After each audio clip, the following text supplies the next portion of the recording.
A graça e a paz do Senhor, meus irmãos. Hoje estaremos terminando a nossa série de pequenas exposições bíblicas no texto de Mateus, capítulo 6, versículos de 5 ao 13, onde nosso Senhor Jesus Cristo ensina para os seus discípulos alguns princípios sobre a oração. Vamos ler apenas a parte B do versículo 13 do capítulo 6, que diz: Porque teu é o reino e o poder e a glória para sempre. Amém. Possivelmente você deve ter percebido que esta frase está entre colchetes. Segundo os teólogos, todo texto que aparece nas Escrituras entre colchetes não se encontra nos melhores e mais antigos manuscritos da Bíblia. Sabemos que não existe um texto original da Bíblia. O que temos são cópias de cópias. Mas, por outro lado, esta frase não está descontextualizada do contexto da oração do Pai Nosso. Percebemos? Porque teu é o reino, o poder e a glória para sempre, se caracteriza realmente com quem é Deus. Ele é o Rei do seu reino eterno e poderoso. Ele é poderoso, a Ele toda a glória para sempre. Percebemos na oração que estudamos ao longo desses dias que o Senhor é o Pai, Criador dos céus e da terra, e nosso Pai, por meio de nosso Senhor Jesus Cristo. Percebemos que Ele tem um reino, e esse reino se caracteriza pelas manifestações dos seus atributos. Percebemos também que a vontade dEle deve ser feita, porque Ele é o Senhor, soberano sobre toda a terra. Percebemos que Ele é aquele que provê cada uma das nossas necessidades para cada dia. Percebemos que Ele é quem perdoa-nos os pecados. E também é Ele que não nos deixa cair nas tentações e que nos livra do mal. Eu gostaria de dizer a você que está me ouvindo que a oração do Pai Nosso foi nos dada por Jesus Cristo não somente para ser repetida por nós. A oração do Pai Nosso é uma direção, uma orientação do Senhor para nós de como nós devemos orar. Eu comecei falando assim e termino falando assim.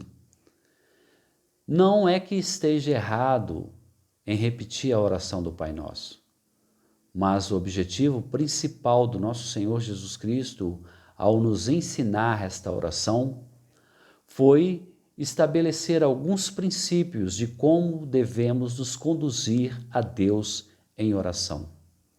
Por outro lado, uma pessoa que ainda não foi regenerada por Cristo, que ainda não teve a experiência da regeneração e da transformação do seu coração, não compreenderá na sua plenitude a oração do Pai Nosso. Primeiro, porque Deus só pode ser nosso Pai uma vez que formos lavados e remidos pelo sangue de Jesus Cristo, uma vez que formos, por meio da regeneração, reconciliados com Deus. Segundo, para que o reino de Deus se manifeste na vida de cada cristão, é necessário que ele seja transformado e regenerado, e pelo poder do Espírito Santo, o reino de Deus se manifeste através de sinais e características dos atributos comunicáveis de Deus. Terceiro, que somente uma pessoa que foi regenerada é capaz de aceitar a vontade do Senhor, independente de qual seja ela.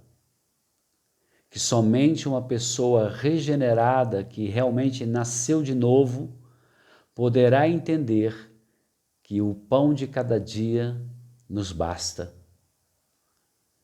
Somente uma pessoa que foi regenerada buscará o seu prazer, a sua satisfação e a sua alegria no Senhor e não dependerá dos prazeres dessa vida, das conquistas deste mundo para ser feliz, porque a felicidade dele está em Cristo.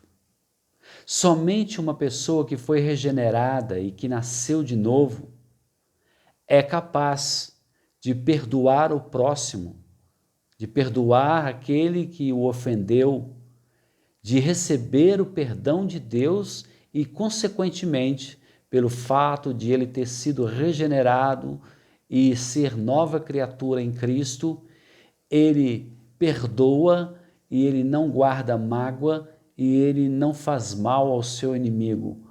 Muito pelo contrário. Se o seu inimigo tem sede, ele dá de beber, se tem fome, ele dá de comer.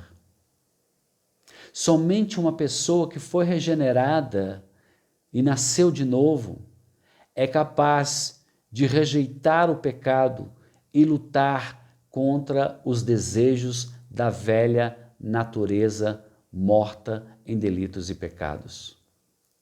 Somente uma pessoa regenerada que nasceu de novo é capaz de lutar contra o inimigo acusador das nossas vidas, o diabo, Satanás.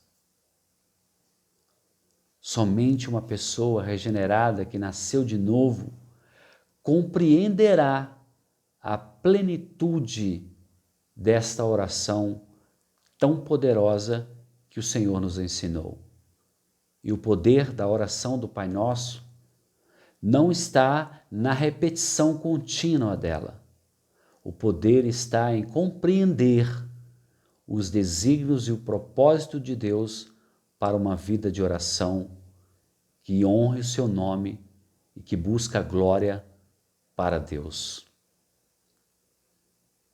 Se você ainda não experimentou a regeneração, transformação do seu coração e uma nova vida em Cristo, você precisa receber essa graça, receber esse perdão, receber essa nova vida. E aí então você entenderá a profundidade desta oração tão maravilhosa que o Senhor Jesus Cristo ensinou para os seus discípulos. Eu quero dizer para você que me acompanhou ao longo dessa série de pequenas mensagens. Se você é um cristão, descanse no Senhor, confia nele e use essa oração como uma referência e um esboço para muitas das orações que você irá fazer ao Senhor Deus em nome de Jesus Cristo. Se você ainda não é cristão, você precisa receber a Cristo, ser regenerado e transformado para conseguir, pelo poder do Espírito Santo, aplicar os princípios ensinados por Jesus Cristo nesta oração. Eu agradeço a todos vocês que nos acompanharam ao longo dessa série de pequenas exposições e que nós possamos a cada dia buscar o Senhor numa vida de oração fervorosa e intensa.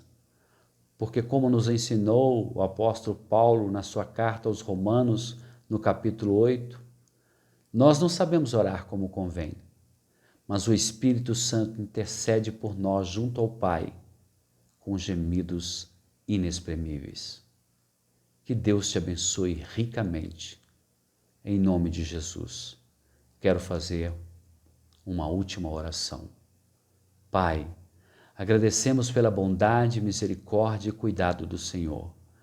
Agradecemos pelo Senhor ter nos ensinado a orar, por ter nos deixado esse esboço de oração para aplicarmos na nossa vida de oração. pedimos que nos ajude a cada dia crescermos na graça e no conhecimento de nosso Senhor e Salvador, Jesus Cristo. Que Deus te abençoe.